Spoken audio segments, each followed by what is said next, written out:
TitleMatchNetwork.com. Wow, that was that was a unique time. Basically, was traveling with a good old Jake the Snake Roberts. How'd you get hooked up with Jake? Wow, that is a good question. I honestly can't remember how I actually got hooked up with him. I think it was just through Atlanta. It was actually, I think it was Ben Masters in Pete State Wrestling. Jake had that. They had a showdown there with Jake against Ronnie Garvin in Cordele, Georgia, and that's where I met Jake. We started talking, and basically told him I lived in Atlanta, and he was living in the Atlanta area, and he started getting me booked on some shows with him. Basically, so I could be his chauffeur. I had to be his driver. And his wife, Cheryl, they were still married at the time. She thought I could keep him off the drugs and all that stuff. But, dude, I'm nobody. This is Jake the Snake. And we would go through the hood. And here I am, this baby-faced guy, short hair and everything else, with Jake the Snake. And we were going through the hood looking for crack. And people think I'm a cop. I almost got, taken out a couple of times. And Jake's having to go in the bag and pull out his gear. Jake the Snake, man, pulling out his tights and his boots and stuff. And then all the guys finally recognize who he is. And I think we actually went and worked for AAA in Mexico before the Smoky Mountain thing, where Jake lost his hair to Conan.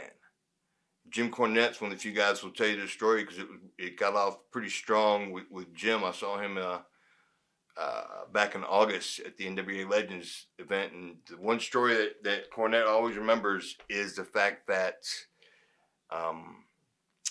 when Jake got paid 10 grand in cash at the event, I'm sitting there with money stuffed in my boots, in my jeans, in my pants, everything. I got $10,000 in cash on me around a bunch of Mexicans with masks on.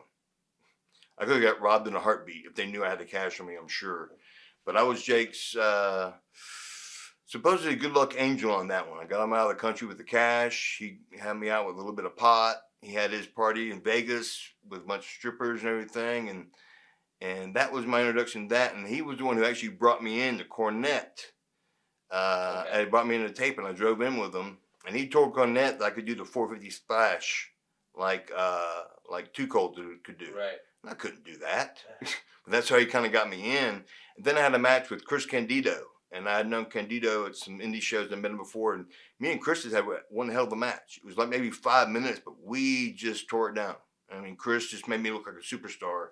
God bless that kid. I mean, rest in peace, Chris. But, man, it was awesome. And Cornette was just like, wow.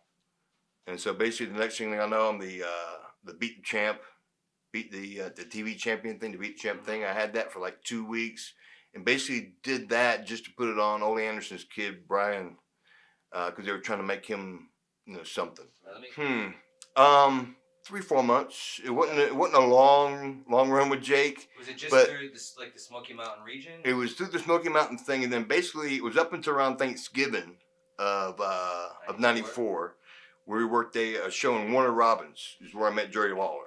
Okay. And Jake was the one who introduced me to Lawler, and that's how I got hired into the USWA. Memphis, okay. Yeah, it was Jake's influence of Lawler, and Lawler watched my match with I worked with Maestro Robbie Eagle, what do you want to call him, Gorgeous George at the time. TitleMatchNetwork.com.